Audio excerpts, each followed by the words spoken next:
Single dad saved the woman who sold herself for her 5 kids, but they gave him a home he never dreamed. It was nearly midnight when Jack pulled his hoodie tighter around his face, shielding himself from the cold wind sweeping through the empty streets of Detroit. His shoes were soaked from the earlier rain, and his fingers were numb, but his heart beat fiercely with one purpose: to find food for his daughter, Lily. Only 5 years old, she had fallen asleep hungry again. Jack had lost his construction job 2 months ago, and no matter how many applications he filled or shifts he begged for, the answer was always the same: not hiring. He walked past a dimly lit alleyway when he heard muffled crying. He paused, his instincts on edge. Carefully, he stepped closer. In the shadows, he saw a woman huddled against the wall, her arms wrapped around her knees, her face streaked with tears and smeared makeup. Her clothes were thin, too thin for the night's chill. Jack hesitated. But something in her broken sobs pulled him in.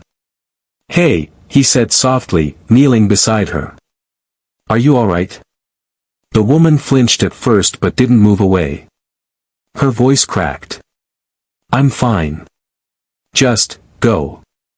He could have walked away. He had nothing to offer. He was a single dad living in his beat-up car. But Jack knew what rock bottom felt like. He looked into her eyes and saw something deeper than sadness: sacrifice.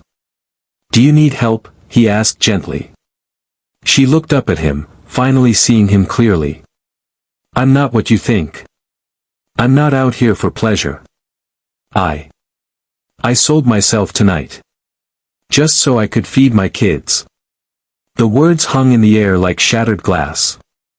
Jack's heart clenched. He saw the shame on her face, the desperation, and something else: dignity trying to survive beneath the weight of the world. "What's your name?" he asked.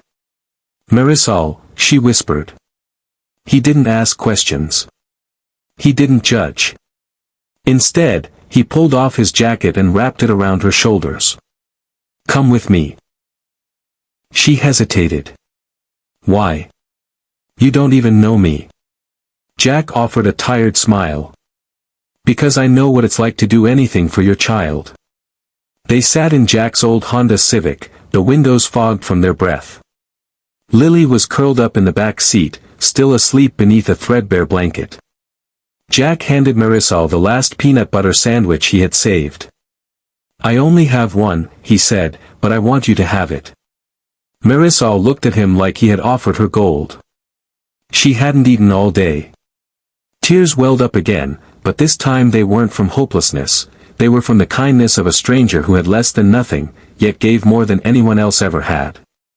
Over the next few days, Jack and Marisol became each other's lifeline. He learned her story: 5 children, all under the age of 10, left alone in a cramped apartment while she scoured the streets for help. Her husband had died in a factory accident, and her minimum wage job hadn't been enough. With no family and rent overdue, she had run out of options. Jack didn't have a home either. But he had empathy, and that was more powerful than a roof. He brought food whenever he could. He sat with her and listened. He watched her break down in moments of guilt, then watched her hold herself together again, for her kids. One evening, he finally met them. They were shy at first, big brown eyes, skinny frames, and smiles too rare for their age. But Lily warmed up to them quickly, sharing her crayons and stories. The tiny apartment echoed with laughter for the first time in months. Jack kept helping, never asking for anything in return. He found odd jobs, moving furniture, painting fences, helping a local mechanic, and brought back whatever he earned: groceries, clothes, books for the kids. "I don't understand you," Marisol said one day. "Why would you help me?" Jack looked at her, his voice quiet. "Because I see myself in you. And maybe, just maybe, kindness is the only thing that can save us both." 1 week later, something happened that changed everything. Jack was walking home after a long shift at the mechanics when he saw smoke in the distance. His stomach dropped. It was Marisol's building. He ran. The flames licked the night sky. People screamed. Fire trucks blared. And then he saw them, Marisol's children, huddled together outside, crying. Marisol wasn't there. Without a second thought, Jack charged into the building. The smoke was thick. He covered his mouth and pushed forward, his lungs burning. On the third floor, he found her, collapsed by the hallway, coughing, trying to crawl out. He scooped her up and carried her down the stairs as the ceiling creaked and cracked behind them. They made it out just before the roof gave in. Outside, she clung to him, sobbing. "You saved my life."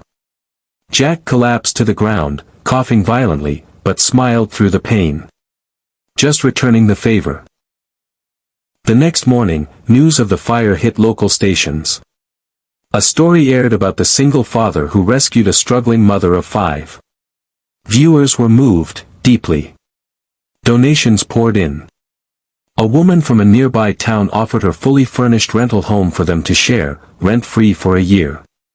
A mechanics union, touched by Jack's story, offered him a full-time job with benefits. And an anonymous donor even paid for the kids' school supplies and groceries for a whole year. But the biggest surprise came 2 weeks later. Marisol stood outside the new house, waiting for Jack to come home from his first official day at work. She held a small envelope in her hand. When he stepped out of the car, exhausted but smiling, she walked up and handed it to him. He opened it slowly. It was a deed, his name listed as co-owner of the home. "I talked to the owner," Marisol said. "I told her what you did. And she agreed, this isn't just my home. It's yours too." Jack was speechless. His voice broke. "I don't deserve this." "Yes, you do," she whispered. "You gave when you had nothing. You saved me. You gave my children their mother back. You deserve a home." Tears rolled down his face as Lily ran up and wrapped her arms around his leg. In that moment, standing in the doorway of a home he never dreamed of, Jack realized something profound. You don't need wealth to change a life.